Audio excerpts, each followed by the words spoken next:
जय हिंद छात्रगण, आज हम लोग पढ़ेंगे इनकोडर के बारे में। तो चलिए जानते हैं इनकोडर क्या होता है।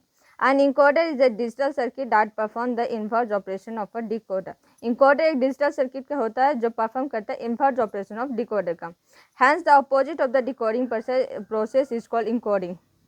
अपोजिट ऑफ डिकोडिंग प्रोसेस को हम लोग इनकोडिंग बोलते हैं। An encoder is a combinational logic circuit that converts an active input signal into a coded output signal.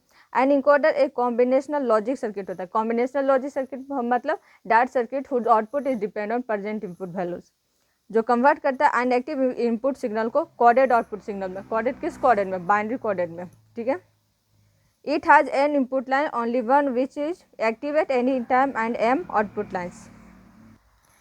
Encoder के पास n इनपुट लाइन्स होते हैं, only one which is active at any time, और जो एक बार में एक ही एक्टिव होता है, एंड m आउटपुट लाइन्स होते हैं। It encode one of the active input to a coded binary output with m bit. ये कन्वर्ट करता है एक एक्टिव इनपुट को कोडेड बाइनरी आउटपुट में, जो कितने बिट का होता है? m बिट का। In an encoder the number of output is less than the number of input. Encoder में नंबर ऑफ आउटपुट कम होते हैं नंबर ऑफ इनपुट से। ये हमारा ब्लॉक डायग्राम है इनकोडर का, जहाँ पे हमारे पास n इनपुट है और हमारा m आउटपुट्स है। अब चलिए हम इसके एक एग्जाम्पल के बारे में पढ़ते हैं, ठीक है, जिसका नाम है octal to binary encoder. An octal to binary encoder perform the opposite function. Octal to binary encoder perform करता अपोजिट फंक्शन। किसके opposite function? Binary to octal decoder के।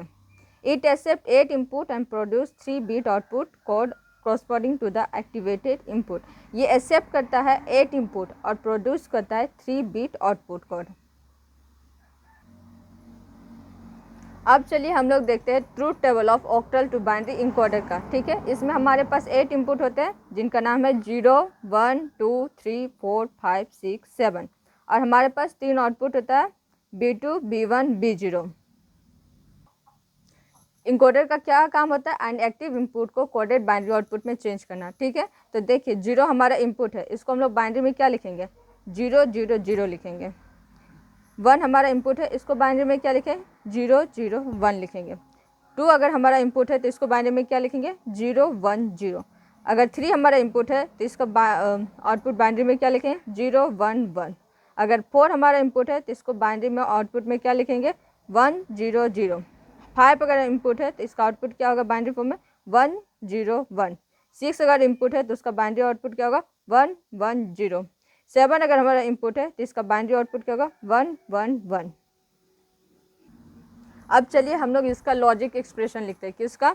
ऑक्टल टू बाइनरी इनकोडर का, ठीक है। और जो लॉजिक एक्सप्रेशन लिखा जाता है वो हमेशा हाई स्टेट का लिखा जाता है। तो चलिए पहले हम लोग B2 आउटपुट में जाते हैं। B2 आउटपुट में किसमें हमारा हाई स्टेट है? 4 इनपुट में है, 5 इनपुट में है, इनपुट 6 में है और इनपुट 7 में है। अब B1 में देखते हैं कि किस में हमारा हाई स्टेट है। इनपुट 2 में है, इनपुट 3 में है, इनपुट 6 में है, इनपुट 7 में है, ठीक है। अब B0 में देखते हैं कि हमारा कौन किस में आउटपुट है? हाई स्टेट में है। तो इनपुट 1 में, इनपुट 3 में, इनपुट 5 में, इनपुट 7 में।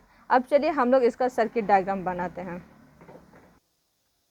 देखिए ये हमारा सर्किट डायग्राम है ऑक्टल टू बाइनरी इनकोडर का। अब हम लोग देखते हैं कैसे बनता है, ठीक है।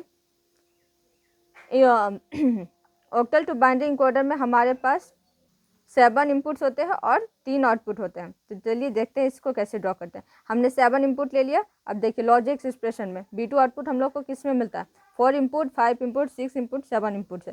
पहले हम लोग 4 इनपुट लाइन ले लिए, उसके बाद 5 इनपुट लाइन ले लिए, उसके बाद 6 इनपुट लाइन ले लिए, उसके बाद 7 इनपुट लाइन। अब इन चारों के बाद हमारे पास सम हो रहा है, तो इसमें हम लोग और गेट लगा दिए, तब हमें B2 आउटपुट मिल गया।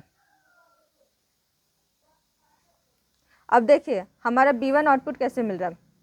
इनपुट 2 से, इनपुट 3 से हम लोग इनपुट लाइन ले लिए, इनपुट 6 से हम लोग इनपुट लाइन ले लिए, इनपुट 7 से। अब इन तीनों के बीच हम लोग सम मतलब और गेट लगा देते हैं, हमारा B1 आउटपुट मिल जाता है। अब B0 आउटपुट हमें कैसे मिलता है? आउटपुट 1, 3, 5, 7 इनपुट लाइन से। Output input line 3, 1, input line 1, input line 3, input line 5 और इनपुट लाइन 7। अब इन चारों के बीच हम लोग सम करने के लिए और गेट लगा देते हैं, तब हमारा B0 आउटपुट मिलता है।